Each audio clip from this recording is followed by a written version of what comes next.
2026 সালের প্রথম 6 মাসে 1316 কোটি 48 লাখ টাকা লোকসান করেছে ইসলামী ব্যাংক বাংলাদেশ। সমন্বিত শেয়ার প্রতি লোকসান দাঁড়িয়েছে 8 টাকা 10 পয়সা।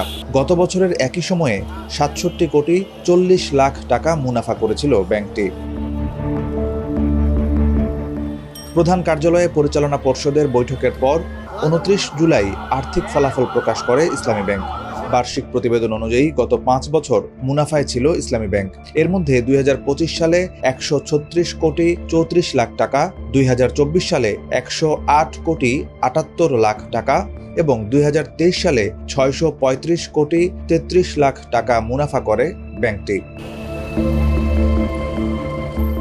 2026 সালের প্রথম প্রান্তিকেই 288 কোটি টাকা লোকসান করেছিল ইসলামী ব্যাংক। মূল্য সংবেদনশীল তথ্য অনুযায়ী মোট সমন্বিত লোকসানের মধ্যে এপ্রিল-জুনের দ্বিতীয় প্রান্তিকে লোকসান হয়েছে 1028 কোটি 26 লাখ টাকা।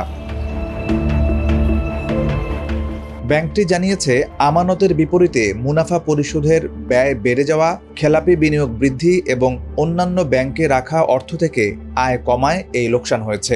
এতে এস আলম গ্রুপের অনিয়মের প্রভাবও পড়েছে। ইসলামী ব্যাংক জানায়, বর্তমানে ব্যাংকটিতে মোট আমানত রয়েছে 1,62,000 কোটি টাকা।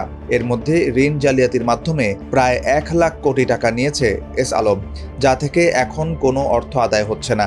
বাকি মাত্র 60,000 কোটি টাকা থেকে অর্থ আদায় হচ্ছে, কিন্তু পুরো আমানতের মুনাফা দিতে হচ্ছে আমানতকারীদের।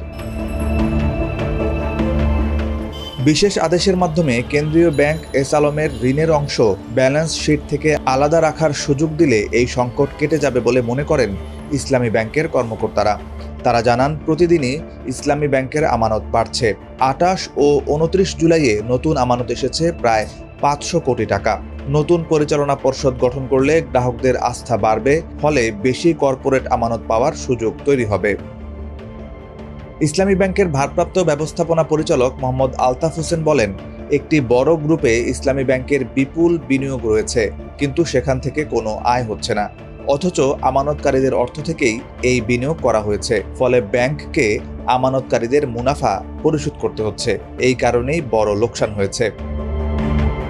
তিনি আরও বলেন, শরিয়াহ ভিত্তিক ব্যাংক হওয়ায় যে অর্থ আদায় হচ্ছে না সেটিকে আয় হিসেবে দেখানো হয় না, বরং সাসপেন্স হিসেবে রাখা হয়। ভবিষ্যতে এই অর্থ আদায় হলে ইসলামী ব্যাংকের মুনাফা ব্যাপকভাবে বাড়বে।